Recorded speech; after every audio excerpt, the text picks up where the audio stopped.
Halo, jumpa lagi bersama saya Maya Sari Yuningsi di materi Teorema Pitagoras ya di semester 2 ini. Ini adalah penemu dari Teorema Pitagoras ya.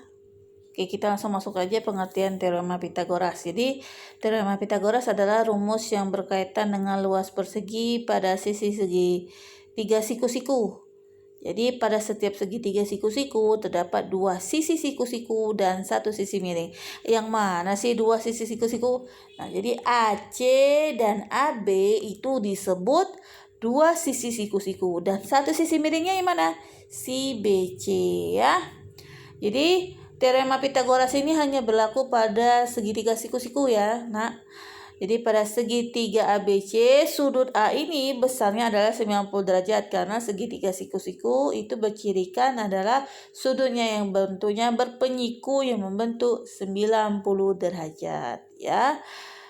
Oke.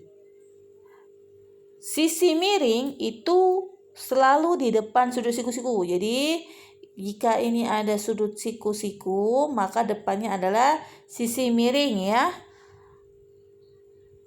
Walaupun bentuk segitiganya nggak harus selalu seperti ini. Kadang dia belok ke kiri, kadang dia miring ya.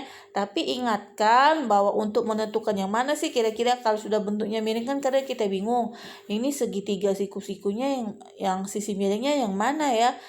Jadi patokannya kalau mau menentukan sisi miring itu carilah sisi yang berhadapan tepat dengan sudut siku-siku. Jadi yang berseberangan. Ini sudut A, maka di depannya itu pasti sisi miring. Ya. Oke.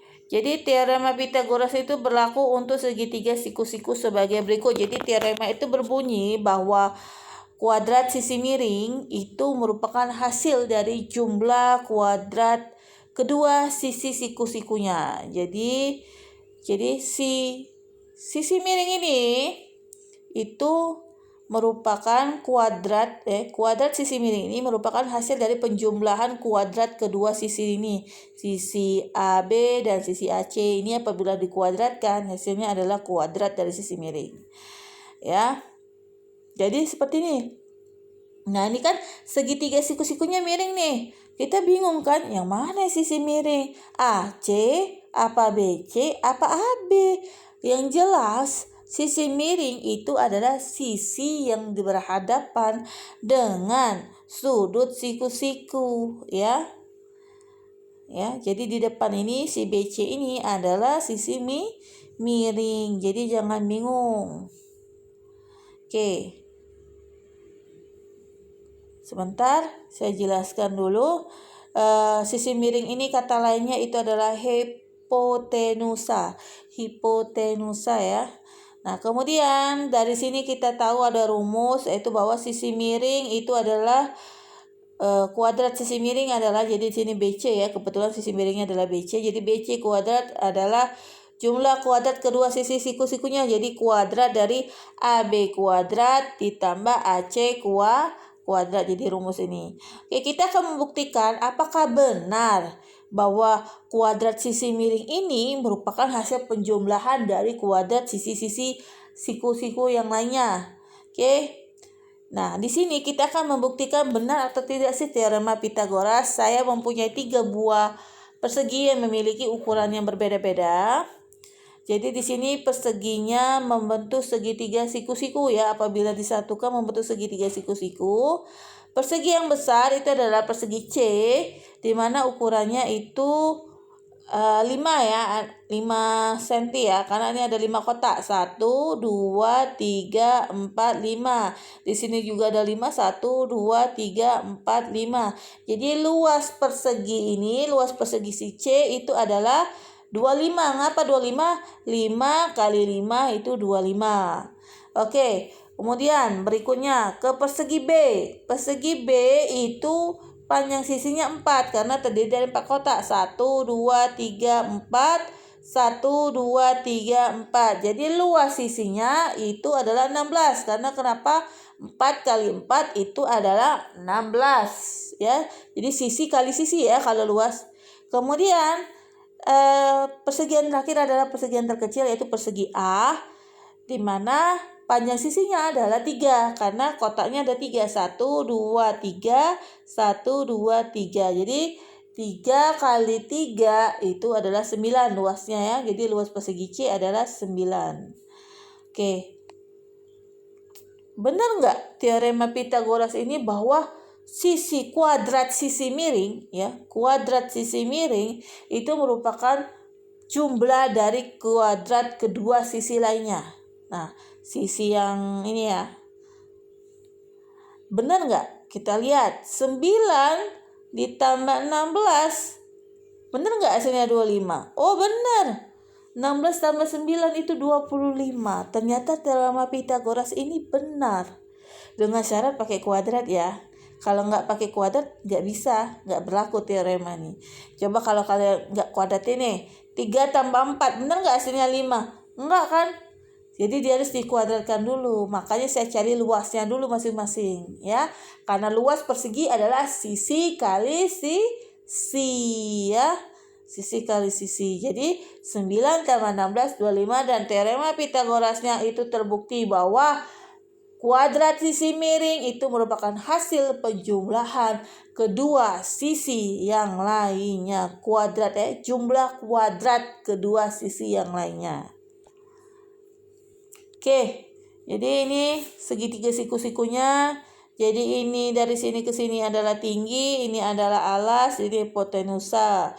Saya tekankan lagi untuk menentukan hipotenusa atau sisi miring itu adalah sisi yang berhadapan tepat di depan sudut 90 derajat. Oke, di sini kita dapatkan rumus bahwa sisi miring itu adalah A kuadrat ditambah B kuadrat ya di sini. Nah, kalau untuk mencari sisi yang lainnya bagaimana? Maka kita cukup kurangkan. Kalau yang untuk mencari sisi miring itu dijumlahkan, maka untuk mencari sisi-sisi yang lainnya dikurangkan dengan sisi terpanjang. Karena sisi miring adalah sisi yang terpanjang, maka dikurangkan dengan sisi miring ya. Jadi ini dicatat. Oke, kemudian saya ada contoh soal. Tentukan nilai C pada gambar di bawah ini. Kebenaran C ini adalah sisi miring. Jadi maka kita jumlahkan saja. Jadi si A kuadrat ditambah B kuadrat.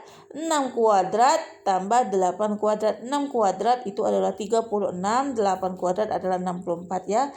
8 kuadrat itu didapat dari 8 kali 8. 64. 6 kuadrat itu 6 kali 6. 36 ditambah 64 itu adalah 100. Oke, ini masih bentuk C kuadrat ya. Nah, untuk menghilangkan bentuk C kuadratnya, maka kita tarik akar. Maka di sini biar jadi C ya. Maka akar dari 100 adalah 10. Jadi panjang sisi C adalah 10 cm. Jelas ya? Oke. Berikutnya kita bahas tentang triple Pythagoras. Apa sih yang dikatakan triple Pythagoras itu?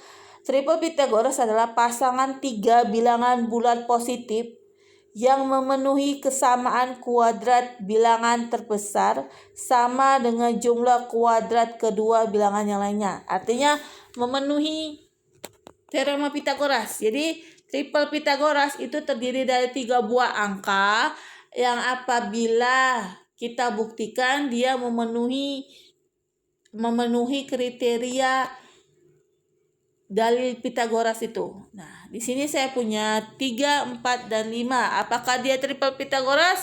Ya, dia adalah triple Pythagoras. Karena kenapa? Di sini kita lihat ya. Dari 3, 4, dan 5. Mana angka paling besar? Oh, angka 5. Berarti ini ada sisi miringnya. Ya, berarti 5 adalah sisi miringnya. Maka 3 dan 4 ada sisi-sisi yang lainnya. Nah, coba kita kuadratkan. Benar nggak hasilnya? Itu adalah 5. Jadi 5 kuadrat sama dengan 4 dikuadratkan ditambah 3 kuadrat. 5 kuadrat itu adalah 25 sama dengan 4 kuadrat itu 16. Ya, 3 kuadrat itu adalah 9. 3 kuadrat adalah 3 kali 3 ya. Jadi 16 tambah 9. Oh 25. Oh ternyata benar. Kalau memenuhi seperti ini pengerjaannya, maka 3, 4, 5 ini bisa dikatakan triple Pythagoras ya. Oke. Kemudian apa sih pemecahan masalah yang berhubungan dengan dalil Pitagoras ya. Banyak sekali hal-hal yang bisa diselesaikan dengan dalil Pitagoras. Oke, sebelumnya saya ada sebuah soal cerita. Jadi sebuah tangga bersandar pada tembok dan mana tinggi tembok itu adalah 8 meter. Jika kaki tangga terletak 6 meter dari dinding, jadi ini tangga ya, ini tangga, kaki tangganya yang ini. Kaki tangga yang ini. Nah, berjarak dari dinding itu 6 meter. Nah, tentukanlah panjang tangga yang bersandar pada tembok tersebut. Nah, tangga ini ya secara tidak langsung adalah sisi miringnya. Sehingga kita bisa membuat gambar segitiga siku-siku seperti ini. Nah, bahwa yang kita butuhkan adalah cari sisi miringnya. Jadi cukup kita menjumlahkan kedua sisi yang lainnya kalau mencari sisi miringnya.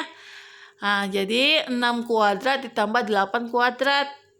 36 tambah 64 itu 100. Tariklah akar dari 100 itu adalah 10. Selesai. Jadi panjang tangga tersebut adalah 10 meter. Mudah ya. Jadi kalau mau mengerjakan soal cerita dengan menggunakan dalil Pitagoras itu sebaiknya kita menggambarkan dulu apa yang diketahui dari soal. Jadi langkah yang pertama adalah menggambarkan situasi dari permasalahan tersebut ya. Kalau mau dinding, oh berarti kita buat dinding. Oh ada tangga, oh kita buat tangga. Jadi kita jelas tujuan soalnya apa ya.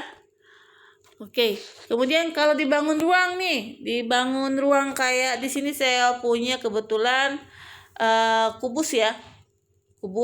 Saya punya kubus di mana kita ketahui ya, kubus itu terdiri dari 6 buah sisi persegi ya, di mana sisi persegi itu ukurannya sama semua sisinya. Jadi di sini AB-nya itu 10, BC-nya 10, DC 10, AD 10, semua panjang rusuknya itu 10 cm. Nah, bagaimana kalau saya mau menentukan panjang diagonal bidang AC? Nah, jadi ada diagonal di bidang ABCD, yaitu diagonalnya adalah AC. Nah, bagaimana? Jadi di sini kita ketahui bahwa AB itu 10 dan BC juga 10 karena ini persegi ya. Jadi 10 ditambah 10 dan AC itu adalah sisi miring ya, karena sudut B itu adalah siku-siku. Nah, jadi 10 kuadrat tambah 10 kuadrat itu 100 tambah 100. 100 tambah 100 itu 200. Nah, akar dari 200 itu nggak ada ya. Jadi kita terpaksa kita kalikan, kita pecah. Oh, 200 itu adalah 100 kali 2. Karena akar 100 bisa dikeluarkan. Akar 100 adalah 10. Sedangkan 2, akar 2 tidak bisa dikeluarkan. Jadi hasilnya adalah 10 akar 2. Terus bagaimana kalau mau mencari panjang diagonal ruang EC? Nah, karena tadi kita sudah dapat di sini adalah 10 akar 2 ya. Nah, di sini adalah AE ini panjangnya 10, maka kita tinggal mencari EC. EC adalah sisi miringnya. Sama, berarti kita jumlahkan saja. Jadi 10 kuadrat dijumlahkan dengan 10 akar 2 kuadrat. 10 kuadrat itu 100. 10 akar 2 tadi berapa? Oh, 200 ya. Karena 10 kuadrat itu 100, akar 2 dikuadratkan, akar 2-nya hilang ya. Jadi akar 2 apabila dikuadratkan itu hasilnya adalah 2 ya. Jadi 2 kali 100 itu 200. 100 tambah 200 itu 300. Nah, kita akar 300 itu tidak ada. Berarti 300 itu berapa kali berapa ya yang bisa dikeluarin akarnya, salah satu bilangannya. Oh, 100 kali 3. Berarti akar 100 itu 10, akar 3-nya tetap 10 akar 3. Selesai ya. Jadi banyak sih dalil Pitagoras ini kita bisa gunakan ya dalam kehidupan. Oke, thank you for watching. See you next materi. Ini adalah materi satu bab tentang teorema Pitagoras ya. Oke, saya harap mengerti. Wassalamualaikum.